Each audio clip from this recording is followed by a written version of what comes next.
Hi friends, నేను మీ శాంతి. ఈరోజు నేను వచ్చేసి వంకాయ ఫ్రై చేయబోతున్నాను అనమాట.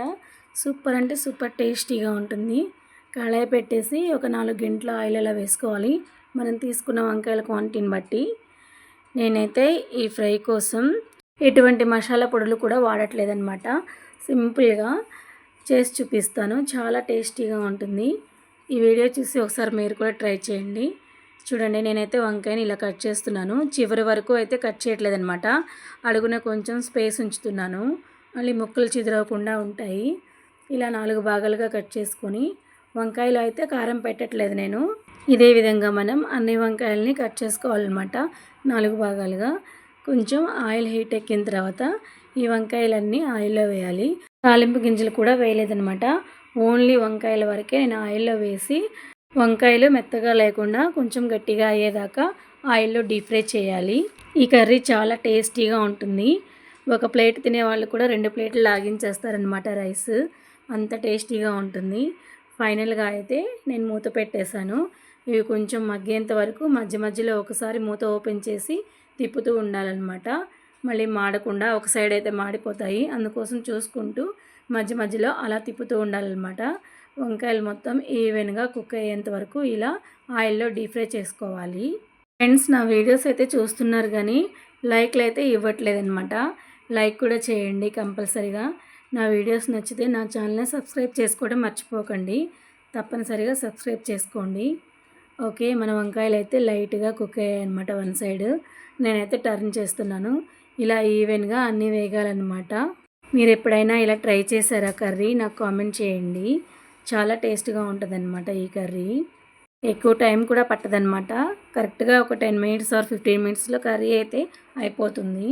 నేనైతే దీంట్లో ఉప్పు కారం విడివిడిగా యాడ్ చేయట్లేదు, వెల్లుల్లి కారం రెడీ చేసి పక్కన పెట్టుకున్నాను. ఫైనల్గా అయితే మన వంకాయలు ఈవెన్గా కుక్ అయ్యాయి. ఇప్పుడైతే నేను దీంట్లో పోపు దినుసులు యాడ్ చేస్తున్నాను. వంకాయలు అలా పక్కకు అనేసి మధ్యలో స్పేస్ వస్తుంది కదా, ఈ స్పేస్లో మనం పోపు గింజలు వేసుకోవాలన్నమాట. వేడి వేడి అన్నంలో కొద్దిగా ఈ వంకాయ కారం వేసుకొని నెయ్యి వేసుకొని తింటే చాలా బాగుంటుంది. నేనైతే 8 రైస్ కూడా పెట్టేశాను అనమాట. ఇప్పుడైతే మా బాబు స్కూల్ నుంచి వచ్చే టైము, తనకి కర్రీ అంటే చాలా ఇష్టం అనమాట. మనం కర్రీలా చేసేదానికన్నా ఇలా కారం చేయమని అడుగుతాడు, అందుకని తన కోసం నేను ఇలా స్పెషల్గా రెడీ చేస్తున్నాను. ఇప్పుడైతే తాలింపు గింజలు వేస్తున్నాను అనమాట.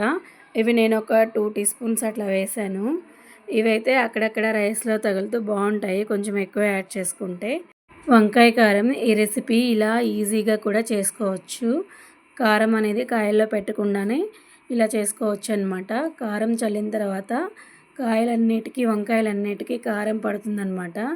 చాలా టేస్ట్గా ఉంటాయి వంకాయలు కూడా వేగి. ఫైనల్గా అయితే మన తాలింపు గిన్నెలు వేగిపోయాయి. ఒకసారి మొత్తం కలిసేలాగా తిప్పుకొని, ఇప్పుడు మనం రెడీ చేసి పెట్టుకున్న వెల్లుల్లి కారం ఉంటుంది కదా, దాన్ని తీసుకొని మీకు సరిపడినంత యాడ్ చేసుకోండి ఆయిల్లో. మీరు కారం ఎక్కువ తినగలిగితే ఎక్కువ యాడ్ చేసుకోండి, లేదంటే లైట్గా వేసుకోండి. మనం ఇప్పుడు కారం వేసిన తర్వాత ఆయిల్ మొత్తం ఆ కారం అబ్జర్వ్ చేసుకుంటుందన్నమాట. సో ఆయిల్ ఎక్కువ అట్లా ఏం అనిపించదు, కరెక్ట్గా సరిపోతుంది. కరివేపాకు కూడా కొంచెం తుంపి యాడ్ చేసుకోండి, ఫ్లేవర్ బాగుంటుంది. పోపులో వేసే కన్నా ఇలా ఫైనల్గా ఫ్రైలో అయితే రెడీ అయిపోయిన తర్వాత కర్రీ ఇలా వేసుకుంటే స్మెల్ అనేది బాగుంటుందన్నమాట. ఫైనల్గా అయితే ఈజీగా మన వంకాయ కారం అయితే రెడీ అయిపోయింది ఫ్రెండ్స్. ఒకసారి మీరు ట్రై చేయండి. ట్రై చేసి వేడి వేడి అన్నంలో సర్వ్ చేసుకొని తిని చూడండి. ఆ తర్వాత నాకు కామెంట్ చేయండి, ఓకేనా? చాలా అంటే చాలా బాగుంటుంది, ఈజీ రెసిపీ అనమాట. ఈరోజు మీరందరూ ఏం కర్రీ వండారో కూడా నాకు కామెంట్ చేయండి. మేమైతే స్మార్ట్కి వెళ్ళి చిన్న షాపింగ్ చేసామని చెప్పాం కదా, అది ఈ వీడియోలో పెడదాం అనుకున్నాను. మళ్ళీ వీడియో లెంత్ అయిపోతుందని మీకు రేపటి షార్ట్ వీడియోలో అప్లోడ్ చేస్తాను. చూసి డ్రెస్సెస్ ఎలా ఉన్నాయో చెప్పండి. ఓకే ఫ్రెండ్స్, ఈ వీడియో నచ్చితే లైక్ చేయండి, సబ్స్క్రైబ్ మై ఛానల్. బాయ్.